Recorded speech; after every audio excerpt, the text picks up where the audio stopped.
Hey everybody, Nitsa Gamer here, and don't laugh.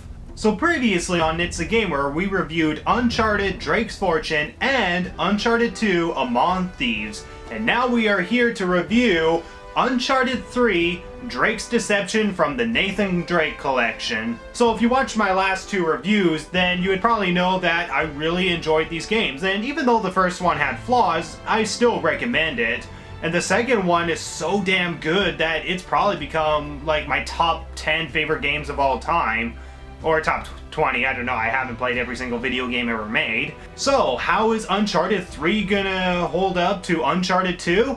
Well, let's talk about the plot first. So instead of following the footsteps of Marco Polo from Uncharted 2, we are now following the footsteps of... actually... this game kind of has a mixture. I mean, at the start of the game, it does the quotes of the explorers. Like in the first game, it was Sir Francis Drake. In the second game, it was Marco Polo. But in the third game, it is T.E. Lawrence. However, it actually talks more about Francis Drake in this one as opposed to T.E. Lawrence. So why is that?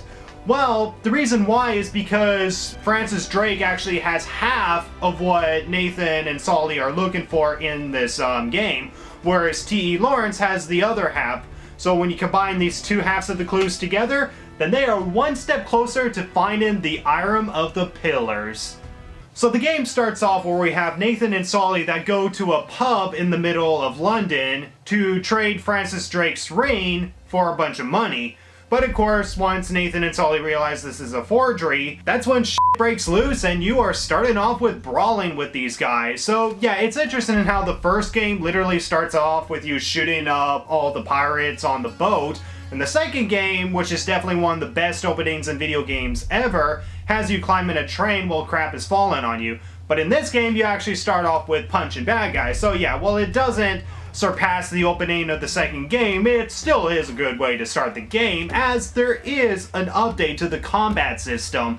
And while brutal combat was available in Uncharted 1, you don't really use it as much, as it was very, very impossible to stealth on people in that game. But in the second game, it actually requires you to do a lot of stealth in that game, and of course, you can use the triangle button to dodge attacks as well as use the square button to attack. But in Uncharted 3, you can use the square button to attack, the triangle button to dodge, or repeatedly tap the circle button to get out of a restraint. So yeah, they pretty much just add another button to the combat system and all that. And the thing is that you'll definitely be doing a lot of combat in this game, like hand-to-hand combat without using the guns. Okay, well, you'll be using guns more, but in terms of like this game, there's definitely more fist fighting in this game than there was in Uncharted 2. You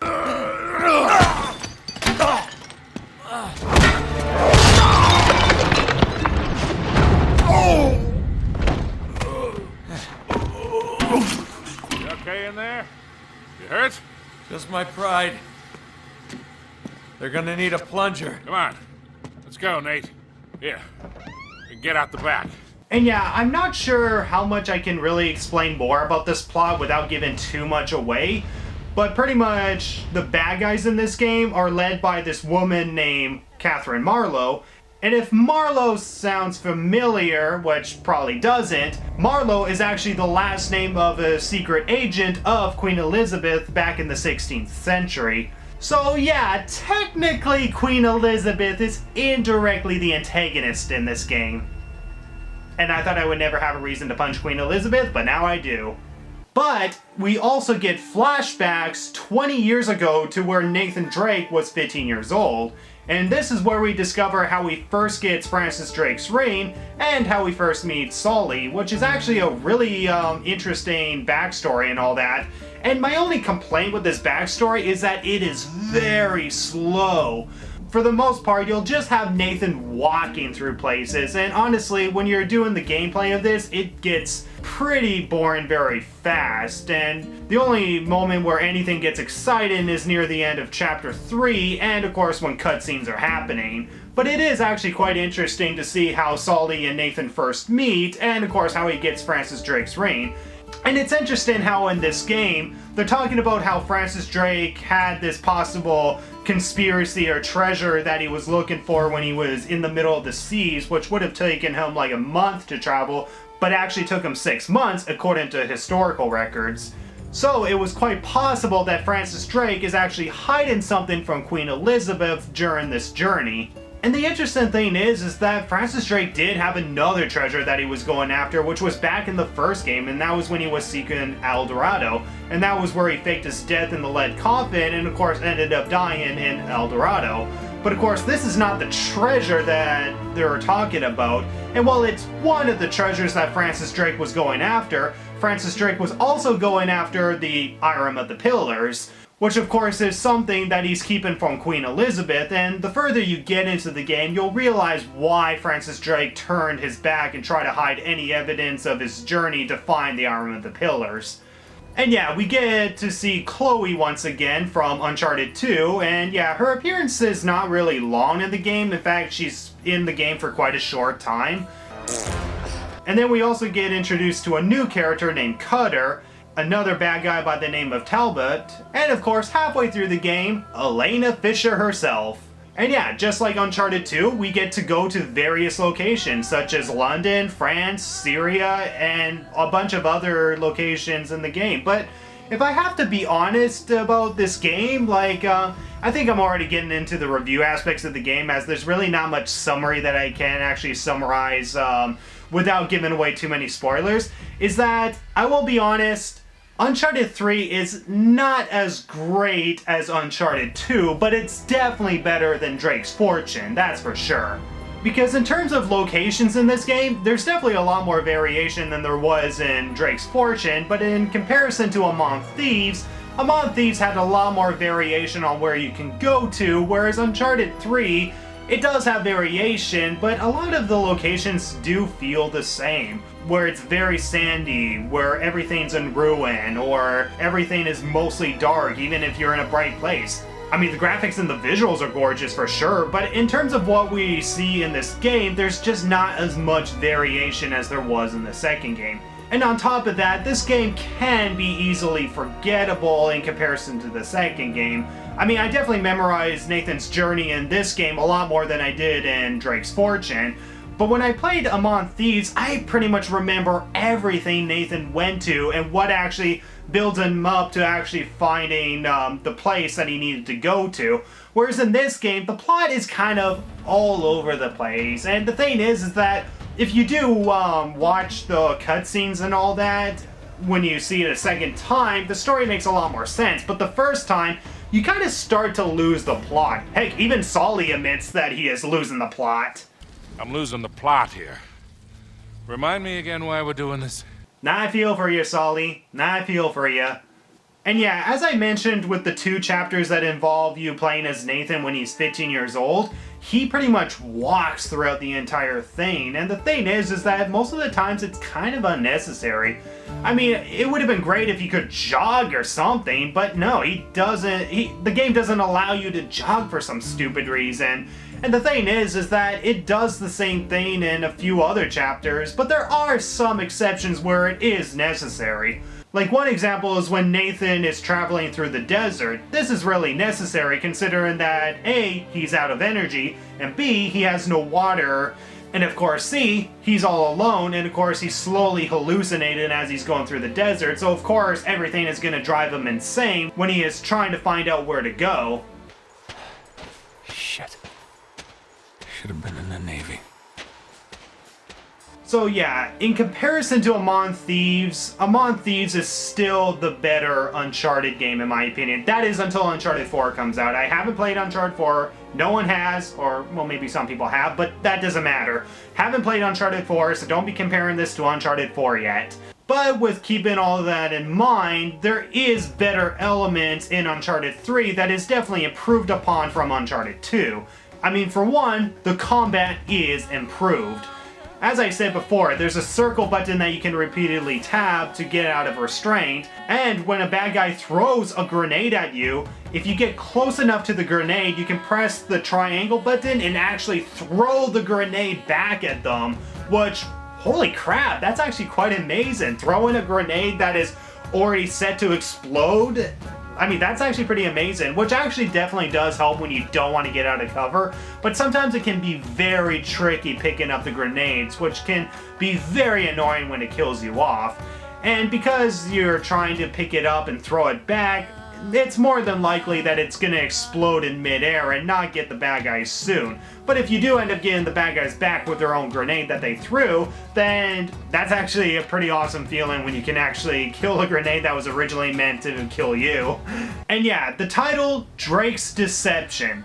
This game definitely does revolve a lot of deception. Like, there's the talk about truth and lies and, of course, deceiving, psychological torture and drugs and all that actually make our heroes kind of go in the wrong direction or even turn against Nathan himself.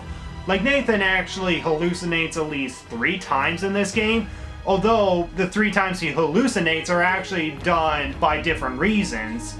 And it's pretty interesting how this actually really pushes Nathan to his limits. I mean, just like the second game, it really does push Nathan to his limits. And not like Uncharted 1 where he just holds onto some walls and goes, whoa, whoa. But of course, it does push him to his limits, but probably not as much as Uncharted 2. I mean, in Uncharted 2, there was a lot of moments where it looked like the environment was trying to kill you. But in Uncharted 3, there's not as much of that, but there's definitely a lot of things that work against you. And yeah, if I did also have one other thing to complain about the game, this is really more of a nitpick, but I find this really freaking annoying. And that is, there's one track in the soundtrack that I find ear bleed into my ears. I mean, the soundtrack in Uncharted is really, really good and all that. I mean, it was definitely really amazing in Uncharted 2, it was really great in Uncharted 1, and in Uncharted 3, it is still really good. But there's one track that is actually quite ear bleed into my ears, and tell me if this... Thinking. Ah, shit, okay, shut up! Okay, do you have to over-exaggerate the situation? Oh my god. So yeah, there's really not much I can really say about this game, except for the fact that it does have things that are better from Uncharted 2, but it also has things that is not as good as Uncharted 2. It's kind of a mixed bag and all that. Like, there are things that are better and things that are not as great, but in comparison, Uncharted 2, in my opinion, is really the better Uncharted game. But that in no way makes me say, don't get Uncharted 3. Get Uncharted 3, get Uncharted 1, get Uncharted 2, in fact, get Uncharted 4, get the entire Nathan Drake collection, just anything Uncharted related, get it. As for Uncharted Golden Abyss, I won't review that, sorry guys. And one other sad thing in this game is that Elena is really not in it that much. In fact, the companion that is following you the most in this game is actually Sully, who actually rarely followed you in Uncharted 2, so that's another upgrade from Uncharted 2, is that you actually get to have Sully a lot in this game. In fact, you even get to see Sully get pushed to his limits as well, and being a guy that is at an old age, it actually makes it all the more, oh geez, please don't die, Sully, please don't die. Oh, Sully, please don't die. As a whole, Uncharted 3 is a really great game, and it's a solid third game to the Uncharted trilogy. And with Uncharted 4, A Thieves' End coming around the corner, all I can say is I am excited to play Uncharted 4, A Thieves' End. So, the final verdict for Uncharted 3, Drake's Deception gets I lost my gun. Oh, hey, treasure. So yeah, as a whole, the Uncharted trilogy is worth owning. Even though there's definitely a lot of flaws in Uncharted Drake's Fortune, it is still worth a purchase. And Uncharted Among Thieves, I strongly recommend it because it's definitely one of my favorite games of all time. And Uncharted 3, while not as great as Uncharted 2, is still a solid sequel regardless. And all I can say is that I am hyped for Uncharted 4, A Thieves' End, which comes out May 10th. So yeah, I'm not sure what I'm gonna do in terms of Uncharted 4. I mean, I'll definitely do a review of it for sure, but in terms of gameplay, I'm not sure if I'll be doing a Let's Play on it. I mean, I might stream it, maybe, But I'll definitely do a review on Uncharted 4, and I won't be doing a review on Uncharted Golden Abyss as much as I would like to. So yeah, thank you guys so much for watching the trilogy of the Uncharted review series. This really wasn't a series, this is really just game and review, but it doesn't matter. I'll see you guys in the next Nick's a Gamer video, and who knows, I might get back to you guys on Uncharted 4, A Thieves' End. Goodbye. God, this is ridiculous.